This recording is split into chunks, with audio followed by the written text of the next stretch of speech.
It's the first Saturday in April in downtown Boulder, and the air smells like fresh bread and coffee. Musicians tune their instruments on the corner, and tents stretch down 13th Street as the first farmers market of the season comes to life. Welcome to the podcast. I'm Pauline Rawson. Today's story: how the Boulder County Farmers Market changes how we buy and think about food. But what makes this market feel different isn't just about what you see. It's about what you taste, and the amount of care that goes into it long before reaching your hands. And they'll put one in their mouth and have this explosion of flavor and juice, and their eyes get big like a cartoon, and they're like, "Oh my God!" and have this revelation that, oh, that's what a peach tastes like. That's why people are excited. That was Regan Choi, who runs a fourth-generation orchard in the Rocky Mountain West with her husband Stephen at Ella Family Farms. Those small moments capture the difference in the craft and keep customers coming back. In 2024, more than 200,000 people visited the Boulder County Farmers Market over the course of the season, each week bringing in thousands of families, students, and children, all moving from stand to stand, sampling food, talking to vendors, and taking it all in. Between the coffee lines and pastry stands, I stopped a group of CU Boulder seniors, Lauren Biddy and Megan Thompson, who said they've been coming here since their first year. Just like the locality of it, and there's so many different options, and you can discover something new every time. It's such like a nice, easy thing to do outside on a weekend. The Boulder County Farmers Market has been a staple since 1987. Today it supports more than 206 farmers, ranchers, and local businesses, each one growing or producing what they sell. So Friday, the day itself, we are outside with all of these pallets, the little wooden pallets lined up along the row of our semi truck so that we can pre-pack pallets to go to different markets. But the goal is to get out of here by the early afternoon. It doesn't always happen. And just a few short hours later, it starts again. Early Saturday morning, like 4:30 in the morning, Saturday morning, we have crew meet us there and we distribute those pallets. Everybody disperses early towards the farmers markets that happen on Saturday. There are 5 of them. By the time customers arrive, everything is in place, but getting there takes long hours, hard work, and very little sleep. Still, for Choi, it's the interaction that matters most. You want to put all your energy out there because it's fun, and it's really great to actually get to interact with people and see face to face the connection, yeah, I'm growing your food and you're eating my food. Those conversations don't just stay at the stand to rot. Oh no, they follow the fruit back to the farm. A lot of what's planted on the farm is actually the result of those conversations of people talking about what they love and what they don't love as much, what they wish we would have. For many people, the experience becomes routine. Kinsey Green, a senior at CU Boulder, has her routine down.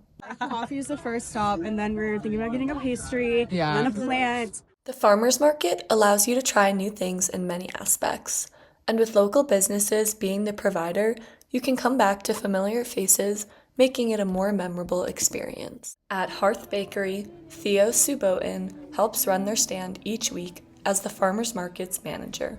I asked him what keeps people coming back week after week. We focus and strive to be a community brand, so ones that folks want to come back to.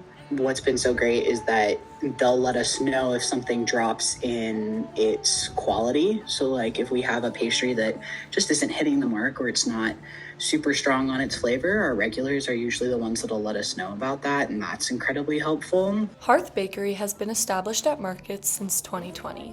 But it is their first year participating in the Boulder County Farmers Market, and Theo knows what makes a market successful. I think that when you're buying at a grocery store, it feels different than when you're buying at a farmer's market. At a farmer's market, you're speaking to folks that either work on the farm or know that product really well.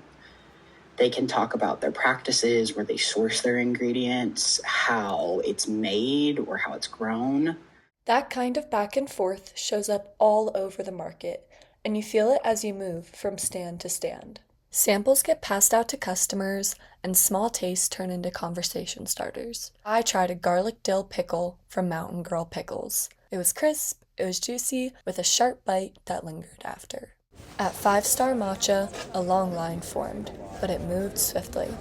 One person whisking matcha after matcha without stopping, the other filling each cup with flavor and ice, working in rhythm. When I got my strawberry rhubarb matcha, the flavor was bright, the matcha was strong, balanced, with just enough sweetness.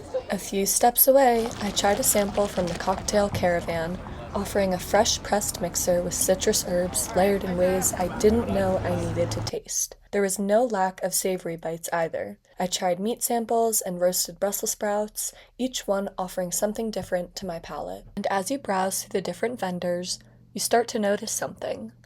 Those flavors feel brighter, more alive. And that's not by accident.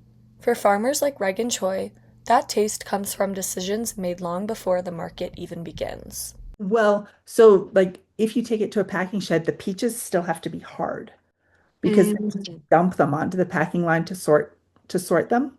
Whereas here we can let them stay on the tree for a few days longer so they get ripe, and then we hand pack every single one without dumping them. And even the fruit that doesn't look perfect still has a purpose. All the fruit that's a little bit blemished, we still pack that and we sell it as a half price second or imperfect fruit. So now you can get the people who might not have the money, you're creating this whole world of food access and completely getting rid of all the food waste. Nothing goes unused. Then even the scraps from the kitchen go into these big bins that go to the pig farmer down the road. So we have completely zero food waste. That idea of access doesn't stop at the farm.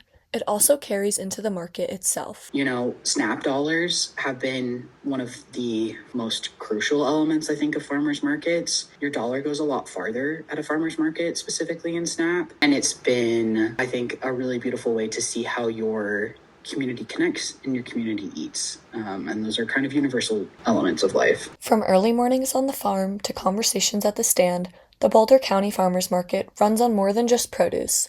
It runs on relationships. For some, it's a weekly ritual. For others, it's something new. Ella David, a sophomore at CU Boulder, visited for the first time this past weekend. I loved it. I love all the local and natural foods and all the whole foods, and it makes me feel much better about eating a scone, and it's natural. It's easy to miss moments like that, but here, you notice them. The Boulder County Farmers Market runs Saturdays from 8 a.m. to 2 p.m., April 4th through November 21st, and Wednesday from 3:30 to 7:30, May 6th through October 7th at 13th Street and Canyon Boulevard in Boulder. It will be worth it to stop by and take a look around. You might just find yourself enjoying a beautiful Saturday. Thank you for listening. I'm Pauline Rawson.